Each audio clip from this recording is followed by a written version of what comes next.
ऐसा कोई नहीं है जो कभी खुश ना हुआ हो। हर कोई कभी ना कभी खुश रहा है। समस्या ये है कि वो उसे कायम नहीं रख पाते। बात बस यही है। बस दो चीजें हैं, आप कितने आनंदित हैं और अपने आसपास के लोगों के साथ कितना आनंद बांटते हैं। बस 2 दिन ऐसा करके देखिए, आप अपने भीतर वाकई शानदार बन जाएंगे।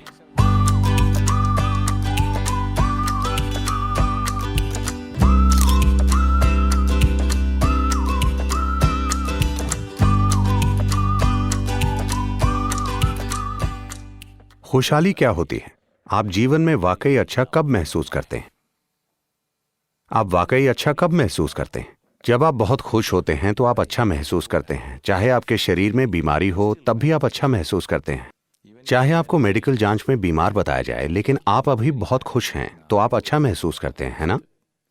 तो मूल रूप से खुशहाली का मतलब है एक तरह का आनंद, जीवन का उल्लास। खुशी क्या है?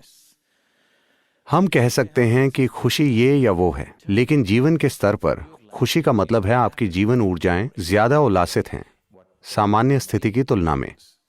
डिप्रेशन का मतलब है आपकी जीवन ऊर्जाएं बहुत ही मंद और उबाऊ हो गई हैं। खुशी का मतलब आपकी जीवन ऊर्जाएं उल्लास में हैं। खुशी का वर्णन करने के कई तरीके हैं, लेकिन जो खुशी को जानते हैं सिर्फ वही जानते हैं कि खुश होने का मतलब क्या है। ऐसा कोई नहीं है जो कभी खुश ना हुआ हो। हर कोई कभी ना कभी खुश रहा है। समस्या ये है कि वो उसे कायम नहीं रख पाते। बात बस यही है। तो आपको खुद पर इरादे लादने की जरूरत नहीं है।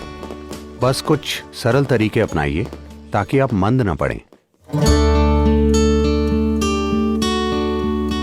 देखिए, बहुत से लोग जो बिजनेस करते हैं वो सोचते हैं कि वो सिर्फ IRS के लिए लेन देन का हिसाब रखते हैं। नहीं नहीं, आप सिर्फ IRS के लिए ऐसा नहीं करते। इसकी वजह यह है कि लेन देन का हिसाब रखे बिना पता ही नहीं चलेगा कि फायदा हुआ या नुकसान। हिसाब किताब रखने के पीछे यही सोच है। आप आगे बढ़ रहे हैं या पीछे जा रहे हैं, यह जानने के लिए आपको एक अकाउंट बुक की जरूरत है। आप एक और अकाउंट बुक क्यों नहीं रखते? हर दिन के अंत में देखिए कि Just check. Am I a little more joyful today than yesterday? क्या मैं आज कल से थोड़ा सा ज्यादा खुश हूं? अगर आपने ये 5 साल की उम्र से शुरू किया होता तो आप अब तक परम आनंद से भर चुके होते। फायदा ही फायदा। आप ऐसे हो गए क्योंकि आपने इसका अकाउंट नहीं रखा। एक दिन आपने जांच की, जब समस्या काफी बड़ी हो गई तब आपने देखा कि आप बहुत नुकसान में हैं। हर दिन, हर महीने का हिसाब रखिए Just keep accounts. कि क्या मैं पहले से ज्यादा खुश हूं या कम। बस 2 ही चीजें हैं, आप कितने आनंदित हैं और अपने आसपास के लोगों को कितना आनंद देते हैं। इसका आप अकाउंट रख सकते हैं। अगर आप इसका अकाउंट रखें, लोग अपने पैसों का अकाउंट रखते हैं, जैसे कि वो पैसे अपने साथ ले जाएंगे। जीवन की असली संपत्ति यह है कि आप कितने आनंदित हैं, आपका जीवन का अनुभव कितना खूबसूरत है। आनंद अपने आप में कोई लक्ष्य नहीं है, लेकिन यह जीवन के लिए जरूरी माहौल है। अगर आप यह माहौल नहीं बनाते तो आपके आसपास जो कुछ भी है वो बेकार चला जाएगा। कल अगर आप सुबह उठें, नहीं, ये मेरी कामना नहीं है, लेकिन मैं चाहता हूं कि आप ये जानें कि रात में सोने जाने वाले सभी लोगों में से लाखों लोग कल सुबह नहीं उठेंगे।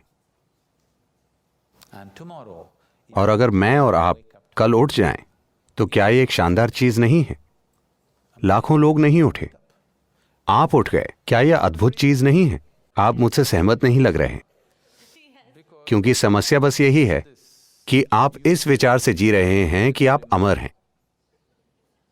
अमर कहने से मेरा मतलब है कि आप वाकई ऐसा नहीं सोच रहे कि आप अमर हैं, लेकिन आप अपनी नश्वरता के प्रति जागरूक नहीं हैं। अगर आप अपनी नश्वरता के प्रति जागरूक नहीं हैं, तो कहीं ना कहीं आप सोचते हैं कि आप अमर हैं, है ना? दिन में कितने पल आप जागरूक होते हैं कि आप नश्वर हैं? अगर आप जागरूक होते तो क्या आपके पास शिकायत करने का समय होता? क्या आपके पास किसी से लड़ने का समय होता? क्या आपके पास जीवन में कुछ बकवास करने का समय होता?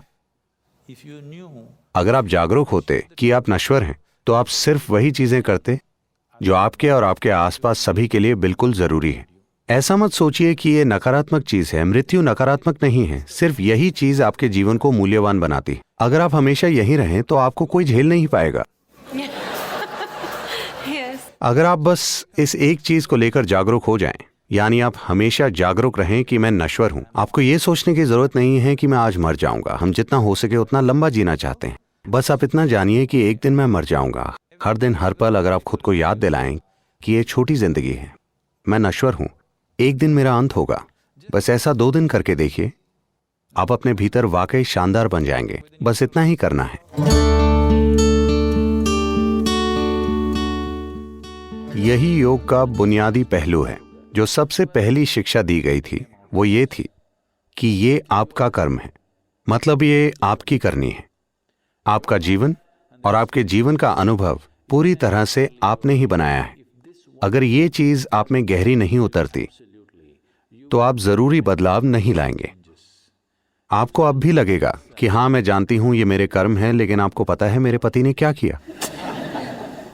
इस तरह आप में बदलाव नहीं आएंगे।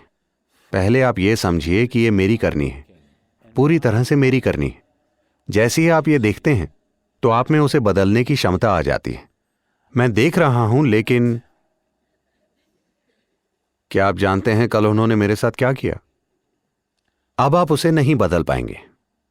इससे फर्क नहीं पड़ता कि किसने क्या किया। जो आपके अंदर हो रहा है, आपके जीवन का अनुभव पूरी तरह से आपका बनाया हुआ है। यह आपका कर्म है।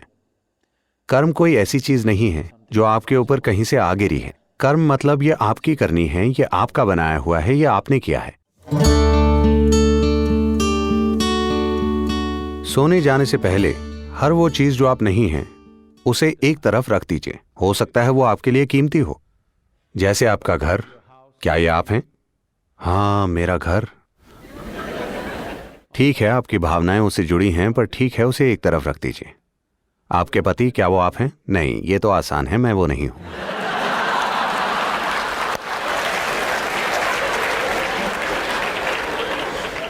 मेरे बच्चे, क्या वो मैं हूं?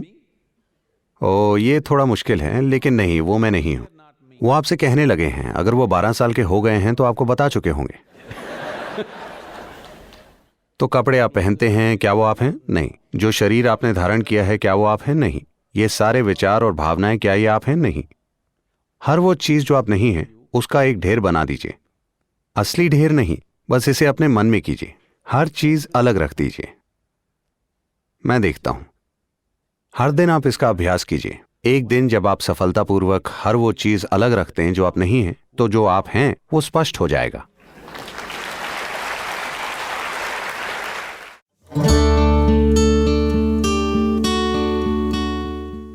आप जिसे प्रेम कह रहे हैं वो मूल रूप से आपकी भावनाओं की मिठास है। आप यहां बैठकर किसी ऐसे व्यक्ति के लिए प्रेम महसूस कर सकते हैं जो यहां है ही नहीं, तो इसका किसी से कोई लेना देना नहीं है। ये बस आपकी भावनाओं की मिठास है। अब आपका प्रेम संबंध, आपकी प्रेम करने की क्षमता सेल्फ स्टार्ट पर है या पुश स्टार्ट पर? आप किसी दूसरे व्यक्ति का इस्तेमाल अपने भीतर प्रेम लाने के लिए कर सकते हैं, या आप खुद ही प्रेममय बन सकते हैं।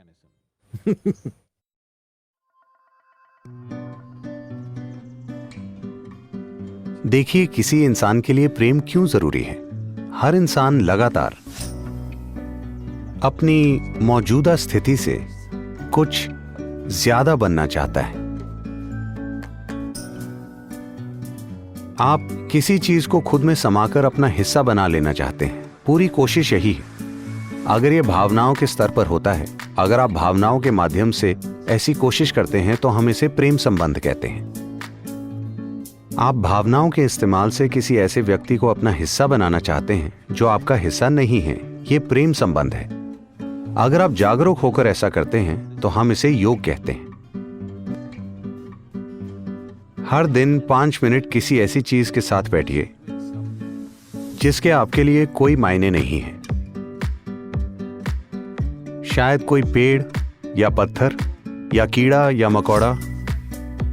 कुछ समय बाद आप पाएंगे कि आप उसे उतने ही प्रेम से देख सकते हैं जितने प्रेम से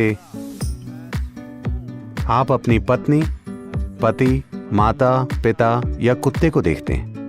शायद कीड़ा ये नहीं जानता, शायद मकोड़ा ये नहीं जानता, इससे फर्क नहीं पड़ता।